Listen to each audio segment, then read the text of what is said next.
Hello everyone, स्वागत है आप सभी का ऑनलाइन स्टडी जोन में। आज हम इस वीडियो में देखेंगे टॉपिक नंबर 13, जिसमें बात करेंगे ध्वनि, आवृत्ति और तरंग दैर्ध्य से रिलेटेड कई सारे प्रश्न जो कि आपके पेपर में डेफिनेटली पूछा जाता है। तो चलिए फिर स्टार्ट करते हैं और एक एक करके सभी क्वेश्चन को देखते हैं। सबसे पहला प्रश्न ये कह रहा है कि ध्वनि तरंगों के संचरण के संदर्भ में निम्नलिखित कथनों पर विचार करें। तो पहला पॉइंट ये है कि ध्वनि तरंगे अनुदैर्ध्य यांत्रिक तरंगे हैं जिन्हें संचरण के लिए भौतिक माध्यम की आवश्यकता होती है। तो क्या ये सही है? तो मैं आपको बता दूं कि ये पॉइंट बिल्कुल सही है। ध्वनि तरंगे एक तरह का अनुदैर्ध्य यांत्रिक तरंगे होती हैं। इसका अर्थ है कि माध्यम के कण तरंग के संचरण की दिशा के समानांतर कंपन करते हैं। चूंकि ये यांत्रिक तरंगे हैं, इसलिए इन्हें चलने के लिए ठोस, द्रव या फिर गैस जैसे किसी न किसी भौतिक माध्यम की आवश्यकता पड़ती है। यानी सिंपल सा ये कह सकते हैं कि ये निर्वात में गमन नहीं करता। ठीक है, निर्वात में गमन नहीं कर सकता। राइट। अच्छा, सेकेंड पॉइंट क्या कह रहा है कि ध्वनि की चाल माध्यम के घनत्व और प्रत्यास्था पर निर्भर करता है। तो ये पॉइंट भी करेक्ट है, कोई दिक्कत नहीं। ठीक है, कोई दिक्कत नहीं है। यहाँ पे कह सकते हैं कि ध्वनि की चाल जो है माध्यम के गुणों पर निर्भर करती है। यानी प्रत्यास्था, माध्यम जितना अधिक प्रत्यास्थ होगा, ध्वनि उतनी ही तीव्र गति से चलेगी। यही कारण है कि जो ध्वनि है ठोस पदार्थों में सबसे तेज चलती है। और घनत्व की बात करें तो माध्यम का घनत्व भी चाल को प्रभावित करता है। सामान्यतः अगर ये देखा जाए कि ध्वनि की जो चाल है वो हम मतलब प्रत्यास्था और घनत्व दोनों पर डिपेंड करता है। तो यहाँ पर पहला और दूसरा दोनों सही था। तीसरा पॉइंट है कि निर्वात में ध्वनि की चाल प्रकाश की चाल के समान होती है। देखिए ये गलत हो गया, क्योंकि हमने बात किया था कि ध्वनि जो है वो निर्वात में गमन नहीं कर सकता, लेकिन प्रकाश तो निर्वात में गमन करता है। यहाँ पर पहला और दूसरा सही था, लेकिन तीसरा गलत है। हमें बताना क्या था? हमें बताना कि उपरोक्त में से कौन सा कथन सत्य है। तो 1 और 2 सत्य है, इसलिए ऑप्शन ए को टिक करेंगे। सेकेंड प्रश्न है कि आवृत्ति का एसआई मात्रक बताइए कि क्या है। आवृत्ति का एसआई जो यूनिट होता है वो है हर्ट्ज। ठीक है, हर्ट्ज ऑप्शन सी। आवृत्ति और आवर्तकाल के संबंध में निम्नलिखित कथनों पर विचार करें, विश्लेषण करें। तो चलिए एक एक करके देखते हैं और हमें बताना क्या है, हमें असत्य कथन बताना है। ठीक है, तो पहला पॉइंट कह रहा है कि आवृत्ति का मात्रक हर्ट्ज होता है जो प्रति सेकंड कंपनों की संख्या को दर्शाता है। ये करेक्ट है। आवर्तकाल और आवृत्ति एक दूसरे के अनुक्रमानुपाती होता है। तो अनुक्रमानुपाती नहीं होता, ये व्युत्क्रमानुपाती होता है। यहाँ पर हम कह सकते हैं गलत होगा, यानी कि इन्वर्सली प्रोपोर्शनल होता है। आवर्तकाल जो टी है और आवृत्ति एफ है एक दूसरे के व्युत्क्रमानुपाती होता है। ठीक है, तो ये यहाँ पर ये पॉइंट गलत हो जाता है। तीसरा है कि उच्च आवृत्ति वाली ध्वनि का तारत्व यानी पिच हमेशा उच्च होता है। ये तो करेक्ट है ही। ध्वनि का तारत्व सीधे तौर पर उसकी आवृत्ति पर निर्भर करता है। जिस ध्वनि की आवृत्ति जितनी अधिक होगी उसका तारत्व उतना ही, तारत्व मतलब पिच, उतना ही अधिक होता है। जैसे बच्चों या फिर महिलाओं की आवाज़ देखा जाए तो कम आवृत्ति वाली ध्वनि का तारत्व कम होता है, जैसे कि पुरुषों की भारी आवाज़। तो यहाँ पर फर्स्ट और थर्ड दोनों करेक्ट है और सेकंड वाला गलत है, इसलिए हम ऑप्शन बी को टिक करेंगे। केवल और केवल बी गलत है। अगला प्रश्न है कि ध्वनि की चाल सबसे अधिक किसमें होती है। ध्वनि की जो चाल है वो सबसे अधिक किसमें होता है? तो सबसे अधिक ठोस, स्टील। यहाँ पर ऑप्शन डी को टिक करेंगे। इसके बाद देखिए नेक्स्ट प्रश्न हमारा क्या बनता है। अगला कह रहा है कि तरंगदैर्घ्य तथा वेग पर क्या प्रभाव पड़ता है। तरंगदैर्घ्य और वेग के प्रभाव पर विचार करना हमें। तो चलिए देखते हैं, हमें बताना क्या होगा कि कौन सा सही है। ठीक है, जब ध्वनि एक माध्यम से दूसरे माध्यम में जाती है तो उसका वेग और तरंगदैर्घ्य बदल जाते हैं। ये तो बिल्कुल करेक्ट है कि आवृत्ति नहीं बदलती है, लेकिन बाकी उनका वेग और जो तरंगदैर्घ्य है वो बदल जाता है। तो लेकिन आवृत्ति नहीं बदलती है। ठीक है, माध्यम बदलने पर ध्वनि की आवृत्ति अपरिवर्तित रहती है, जस्ट हमने बात किया, ये करेक्ट है। तरंगदैर्घ्य दो क्रमागत श्रृंगों और गर्तों के बीच की न्यूनतम दूरी होती है। यहाँ पर कह सकते हैं कि तीनों के तीनों पॉइंट बिल्कुल सही है, इसलिए ऑप्शन हम सी को टिक करेंगे। 1, 2, 3 सही है। नेक्स्ट पॉइंट कह रहा है कि हवा में ध्वनि की चाल 0 डिग्री सेल्सियस पर लगभग कितनी होती है। तो ध्यान रखना है कि हवा की जो चाल है 0 डिग्री सेल्सियस पर लगभग 332 मीटर पर सेकेंड। एक सामान्य मनुष्य के लिए श्रव्य जो आवृत्ति सीमा है वो क्या है, यानी सुनने की जो सीमा है वो 20 हर्ट्ज से 20,000 हर्ट्ज, ऑप्शन ई। वायु में ध्वनि की चाल को प्रभावित करने वाले कारकों के संदर्भ में कौन सा कथन असत्य है। तो ध्यान दीजिएगा, यहाँ पर असत्य बताना है कि वायु का तापमान बढ़ने पर ध्वनि की चाल बढ़ जाती है। तो यहाँ पर कह सकते हैं ये बिल्कुल करेक्ट है। अगर तापमान बढ़ाएंगे तो ध्वनि की चाल भी बढ़ता है। जैसे कि हम एक चीज़ जानते हैं कि अगर टेम्परेचर 1 डिग्री सेल्सियस के साथ बढ़ता है तो जो चाल है वो ध्वनि की चाल 0.61 मीटर पर सेकंड के साथ बढ़ जाती है। तो ये चीज़ आपको याद रखना है क्योंकि ये चीज़ पूछा जाता है, राइट। अच्छा, सेकेंड पॉइंट है कि वायुमंडलीय दाब में परिवर्तन से ध्वनि की चाल पर कोई प्रभाव नहीं पड़ता है। ये पॉइंट गलत होगा यहाँ पर, सॉरी यहाँ पर ये पॉइंट भी सही है, कोई दिक्कत नहीं है। कहने का मतलब कि अगर वायुमंडलीय दाब में परिवर्तन जो होगा तो उससे ध्वनि की चाल पर कोई प्रभाव नहीं पड़ता है। यहाँ पे ये समझते कि यदि तापमान स्थिर है और वायुमंडलीय दाब में परिवर्तन का ध्वनि की चाल पर कोई प्रभाव नहीं पड़ता है। ऐसा इसलिए है क्योंकि दाब बढ़ने पर ध्वनि के जो घनत्व है, मतलब दाब बढ़ने पर घनत्व भी उसी अनुपात में बढ़ जाता है जिससे उसका प्रभाव एक दूसरे को समाप्त कर देता है। तो यहाँ पर ये कह सकते हैं कि प्रभाव नहीं पड़ता है, राइट। अच्छा, तीसरा पॉइंट क्या है कि शुष्क वायु की तुलना में आर्द्र वायु में ध्वनि की चाल कम होती है। नहीं, आर्द्र वायु जब होगा तो वहाँ पर ध्वनि की चाल ज़्यादा होता है। तो तीसरा पॉइंट गलत है और केवल 3 को टिक करेंगे, यहाँ पर तीसरा गलत है, ऑप्शन सी। अगला सवाल है कि पारासर्व तरंगों की आवृत्ति बताइए कि कितनी होती है। अल्ट्रासोनिक वेव जो होता है वो 20,000 हर्ट्ज से अधिक होता है, जिसे हम नहीं सुन सकते हैं। हम सिर्फ और सिर्फ इसे सुन सकते हैं, यानी 20 हर्ट्ज से 20,000 हर्ट्ज तक ही सुन सकते हैं, इससे ज़्यादा नहीं सुन सकते। और ये होता है पारासर्व तरंग, राइट, जो कि चमगादड़ वगैरह सुनते हैं। दो उत्तरोत्तर श्रृंगों के बीच की दूरी को क्या कहते हैं। ऊपर में हमने देखा था ना कि उन्हें हम लोग तरंग दैर्घ्य कहते हैं, वेवलेंथ कहा जाता है। प्रतिध्वनि के संबंध में यानी इको के संदर्भ में कौन सा कथन सही है, इस पर विचार करना। पहला पॉइंट है कि स्पष्ट प्रतिध्वनि सुनने के लिए परावर्तक सतह और श्रोता के बीच की न्यूनतम दूरी जो है वो 17.2 मीटर होनी चाहिए। ये बिल्कुल करेक्ट है। हमारे मस्तिष्क में ध्वनि का जो प्रभाव है वो 1/10 सेकेंड तक बना रहता है। ये भी करेक्ट है। प्रतिध्वनि का कारण ध्वनि का अपवर्तन है। ध्वनि का अपवर्तन नहीं, वो परावर्तन होता है। ध्वनि के परावर्तन के कारण होता है। यहाँ पर भी हमने देखा ना कि परावर्तक सतह, तो परावर्तन होता है ना कि अपवर्तन। ये चीज़ गलत है। फर्स्ट और सेकंड सही है, हमें असत्य बताना है, तो ये तीसरा असत्य होगा आपका। केवल और केवल तीसरा असत्य है, ऑप्शन सी को टिक करेंगे। चलिए अगला प्रश्न। नेक्स्ट क्या कह रहा है कि ध्वनि का तारतम्य किस पर निर्भर करता है। ऊपर में हमने बात किया था कि ध्वनि का तारतम्य जो है आवृत्ति पर निर्भर करता है। जितना अधिक आवृत्ति होगा उतना अधिक तारतम्य होगा, ऑप्शन डी। सोनार में हम उपयोग करते हैं, सोनार जो है उसमें इस्तेमाल किया जाता है पारासर्व तरंगों का, ठीक है, अल्ट्रासोनिक वेव का इस्तेमाल किया जाता है। नेक्स्ट पॉइंट पे आते हैं। देखिए अगला जो सवाल है वो कह रहा है कि निम्नलिखित में से कौन सा कथन असत्य है। कौन सा कथन असत्य है। ध्वनि निर्वात में यात्रा नहीं कर सकता है, बिल्कुल करेक्ट। प्रकाश की चाल ध्वनि की चाल से अधिक होती है, ये भी बिल्कुल करेक्ट है। तीसरा है तापमान बढ़ने पर ध्वनि का चाल घटता है। जी नहीं, हमने देखा था ना, हमने आपको बताया था कि अगर 1 डिग्री सेल्सियस के साथ बढ़ रहा है तापमान तो 0.61 मीटर पर सेकंड के साथ जो कि ध्वनि के चाल भी बढ़ता है, तो फिर ये घटने वाला बात तो गलत होगा, ये गलत है। आर्द्रता बढ़ने पर ध्वनि की चाल बढ़ती है। ये जो चारों पॉइंट है वो अपने आप में इंपॉर्टेंट है, इसे याद रखिएगा, ठीक है। तो यहाँ पर तीसरा जो कि गलत दिया गया। नेक्स्ट आता है कि पारासर्व तरंगों के अनुप्रयोगों पर विचार करें। पहला पॉइंट ये है कि इसकी आवृत्ति 20,000 हर्ट्ज से अधिक होती है, राइट। सोनार तकनीक में इन तरंगों का उपयोग समुद्र की गहराई मापने में जो कि किया जाता है। यहाँ पर हम कह सकते हैं कि ध्यान रखिएगा, कहने का जो मतलब है ये तो करेक्ट है ही, कोई दिक्कत नहीं है कि मतलब सोनार का इस्तेमाल जो है वो तरंगों का इस्तेमाल जो है समुद्र की गहराई को मापने में, समुद्र में वस्तुओं को पता लगाने में इसका इस्तेमाल सोनार का किया जाता है। चमगादड़ इन तरंगों का उपयोग करके रात में उड़ते हैं और शिकार करते हैं, ये करेक्ट है। यानी तीनों के तीनों पॉइंट यहाँ पर सही हो जाता है, ऑप्शन सी। नेक्स्ट आता है कि विभिन्न माध्यमों में ध्वनि की चाल के संदर्भ में घटते क्रम का विचार करें। घटते क्रम का विचार करें। देखिए पहला पॉइंट ये कह रहा है कि हमें असत्य कथन बताना, ध्यान रखना ये असत्य कथन। ठोस माध्यम में ध्वनि की चाल सबसे अधिक होती है, ये तो राइट है, कोई दिक्कत नहीं, राइट है। द्रव में ध्वनि की चाल गैसों की तुलना में अधिक होती है, यहाँ पर ये कह सकते हैं, ये भी करेक्ट है, कोई दिक्कत नहीं। मतलब द्रव में ध्वनि की चाल गैसों की तुलना में अधिक होती है। सबसे अधिक ठोस में, फिर उसके नीचे आता है द्रव, उसके बाद लास्ट में आता है गैस। एल्युमिनियम में ध्वनि की चाल लोहे की तुलना में कम होती है।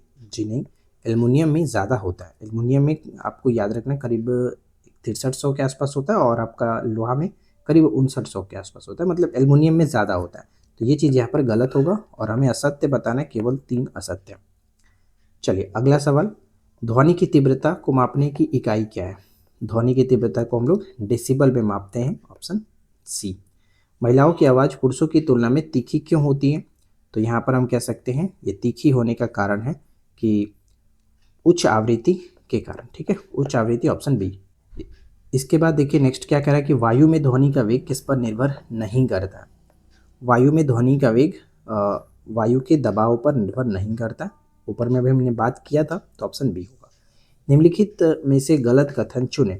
पहला है कि आवृत्ति बढ़ने पर तरंगदैर्घ्य घटती है। तो यहाँ पर ध्यान रखना है हमें, गलत कथन बताना, ये करेक्ट है, कोई दिक्कत नहीं, क्योंकि आवृत्ति और तरंगदैर्घ्य दोनों एक दूसरे के अपोजिट होता है, एक बढ़ेगा तो एक घटेगा, राइट।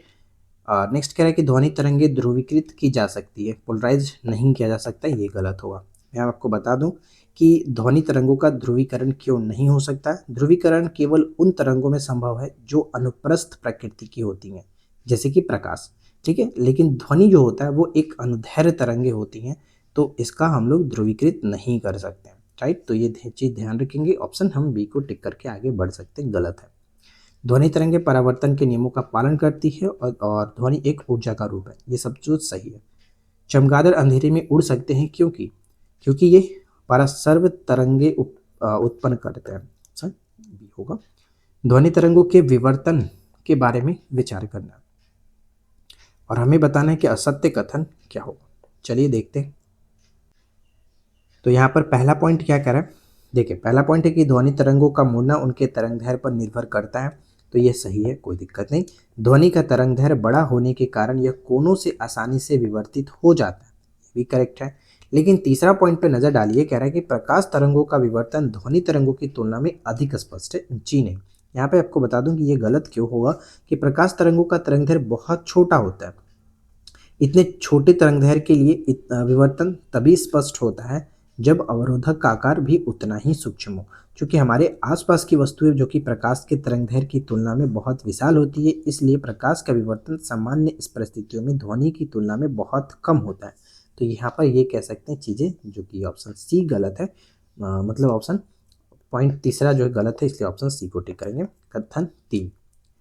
अगला सवाल क्या कह रहा है कि चंद्रमा पर दो व्यक्ति एक दूसरे की बात नहीं सुन सकते, क्यों?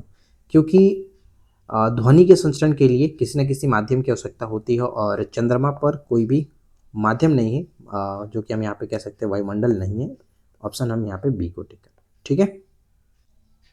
इसके बाद आगे बढ़ते हैं। नेक्स्ट कह रहा है कि अवसर्व तरंगों यानी इंफ्रासोनिक वेव के बारे में हमें सत्य कथन बताना है।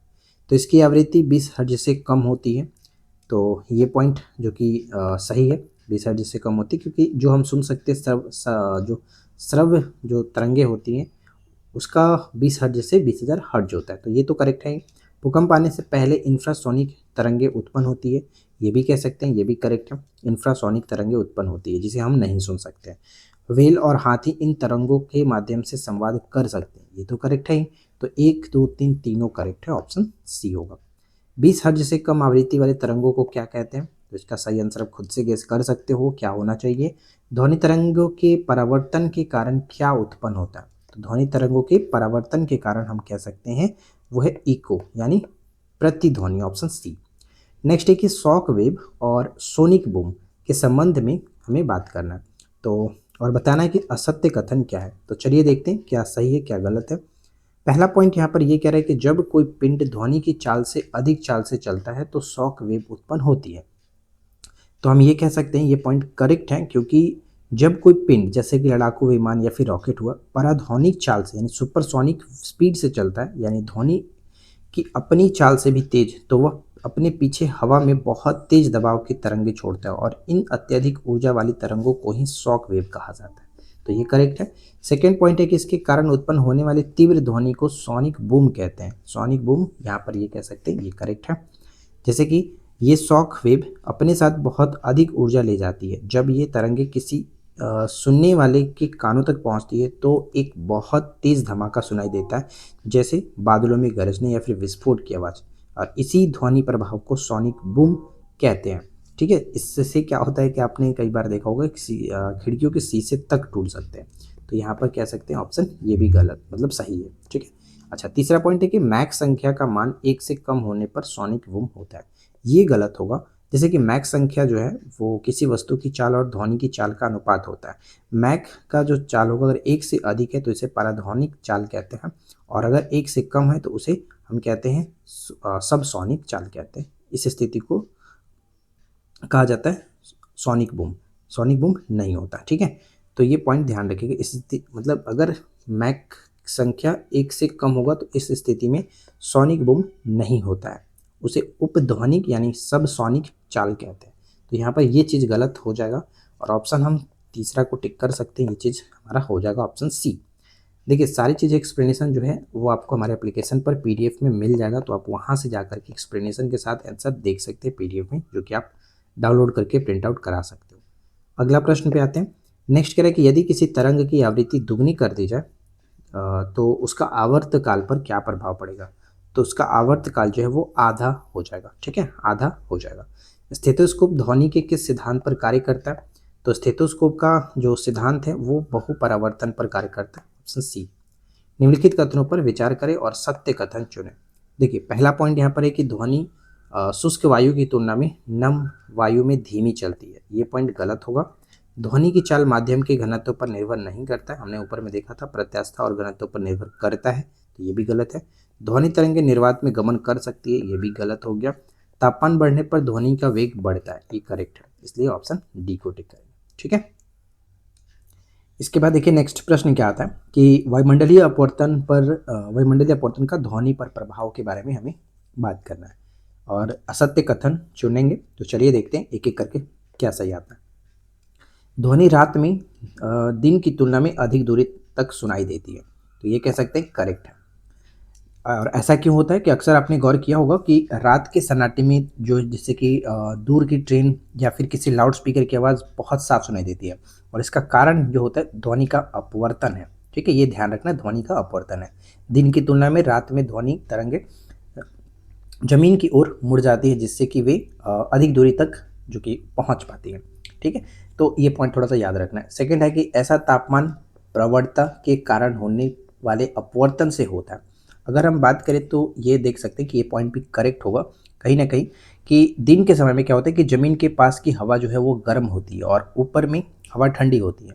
ध्वनि गर्म जैसे कि विरल माध्यम से ठंडी सघन माध्यम की ओर जाते समय ऊपर की ओर मुड़ जाती है, और इसलिए ज़मीन पर खड़े व्यक्ति को दूर की आवाज़ कम सुनाई देती है, ठीक। और रात के समय में इसका जस्ट अपोजिट होता है। तो यहाँ पर ये कह सकते हैं कि ऐसा तापमान प्रवणता के कारण होता है, तो ये सेकेंड पॉइंट भी सही है। तीसरा पॉइंट कह रहा है कि हवा की दिशा जो है ध्वनि की चाल को प्रभावित नहीं करती है, ये तो बिल्कुल गलत है ही, ऑप्शन सी यहाँ पर टिक कर सकते हैं।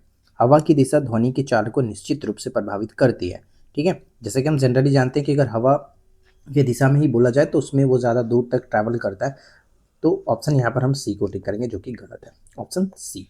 नेक्स्ट है कि रडार द्वारा दूरस्थ वस्तुओं का पता लगाने के लिए किन तरंगों का इस्तेमाल करते हैं। तो रडार जो है वो परासर्व तरंगों का इस्तेमाल किया जाता है। सॉरी, जो रडार है वो हम यहाँ पर कह सकते हैं कि वो रेडियो तरंगों का इस्तेमाल होता है, ऑप्शन बी। सोनार का इस्तेमाल हम लोग परासर्व तरंगों के लिए करते थे। नेक्स्ट आता है कि डेसिबल का उपयोग किसके मापन के लिए किया जाता है। तो डेसिबल ध्वनि की तीव्रता डेसिबल में मापते हैं, ऑप्शन सी। अगला है कि ध्वनिक जो विमान है सुपरसोनिक प्लेन कौन सी तरंगें पैदा करती हैं। तो इनके द्वारा shock wave, option C shock wave. ध्वनि के किस लक्षण के कारण कोई ध्वनि मोटी या फिर पतली होती है। तो ये होता है तारत्व के कारण, पिच के कारण, और जिसका आवृत्ति अधिक उसका तारत्व अधिक। साधारण बातचीत की ध्वनि तीव्रता कितनी होती है, कितनी होती है। तो यह कहेंगे हम 30 से 40 डेसिबल। माध्यम का तापमान बदलने पर ध्वनि के किस गुण में परिवर्तन नहीं होगा। आवृत्ति नहीं बदलता है, फ्रीक्वेंसी नहीं बदलता है। मानव कान के लिए सबसे सुखद ध्वनि जो स्तर है, साउंड लेवल है, वो क्या है। तो 45 डेसिबल सबसे अच्छा है। नेक्स्ट है कि अनुदैर्घ्य तरंगों के माध्यम के कण तरंग संचरण की दिशा के क्या होता है। तो देखिए अनुदैर्घ्य तरंगों के माध्यम में जो अगर कण तरंग संचरण की दिशा की बात करें तो ये हो जाएगा आपका समानांतर, ऑप्शन बी, पैरेलल हो जाता है, ऑप्शन बी को टिक करेंगे। इन तरंगों के माध्यम के कण जो है तरंग चलने की दिशा के समानांतर यानी उसी दिशा में आगे पीछे करते हैं। उदाहरण के रूप में अगर देखा जाए तो हवा में ध्वनि तरंगे, स्प्रिंग में उत्पन्न तरंगे, ये सभी इस तरह के उदाहरण देखने को मिलता है, तो ऑप्शन बी। अगला सवाल क्या है ध्वनि का वेग, आवृत्ति और तरंगदैर्घ्य के बीच का सही संबंध देखते हैं। v बराबर एन लेमडा, जो कि सभी प्रकार के तरंगों के लिए मान्य है, ये तो हम यहाँ पे कहेंगे, जो कि सही है। हमें असत्य बताना ध्यान रखिएगा। तो यहाँ पर ये पॉइंट करेक्ट है और इस पे कई बार पूछा भी जाता है क्वेश्चन, v बराबर एन लेमडा। यदि माध्यम स्थिर हो तो तरंगदैर्घ्य और आवृत्ति एक दूसरे के व्युत्क्रमानुपाती होते हैं। तो यहाँ पर देखिए आवृत्ति और जो तरंगदैर्घ्य है वो एक दूसरे के व्युत्क्रमानुपाती होते हैं, ये बिल्कुल करेक्ट है। तरंगदैर्घ्य को मीटर में और आवृत्ति को सेकंड में मापा जाता है, जी नहीं। यहाँ पर हम आवृत्ति को तो जानते हैं कि हर्ट्ज में मापा जाता है, तो ये चीज़ गलत होगा। तो केवल और केवल यहाँ पर 3 गलत है, ऑप्शन सी। नेक्स्ट क्या था कि ध्वनि की प्रबलता किस पर निर्भर करती है। ध्वनि की प्रबलता आयाम एम्पलीट्यूड पर निर्भर करता है, ऑप्शन सी। आवर्तकाल और आवृत्ति के बीच का संबंध क्या है। तो एन जो होता है यानी आवृत्ति बराबर 1/t आवर्तकाल, यहाँ पे ऑप्शन बी करेक्ट बनेगा। नेक्स्ट आता है कि भूकंप के समय कौन सी तरंगें उत्पन्न होती है। तो ऊपर में हमने स्टार्टिंग में इस क्वेश्चन को देखा था, इंफ्रासोनिक वेव तरंगें जो कि भूकंप के समय उत्पन्न होती हैं, ऑप्शन बी। निम्नलिखित में से कौन सा युग्म सुमेलित नहीं है। ध्यान दीजिए कौन सा सुमेलित नहीं है। जैसे आवृत्ति का मात्रक हर्ट्ज, ध्वनि तीव्रता को डेसिबल में मापते हैं, तरंगदैर्घ्य को एंगस्ट्रॉम में मापते हैं, और वेग जो ध्वनि वेग है वो मीटर नहीं मीटर पर सेकेंड आपका होना चाहिए। तो ये डी यहाँ पर गलत होगा।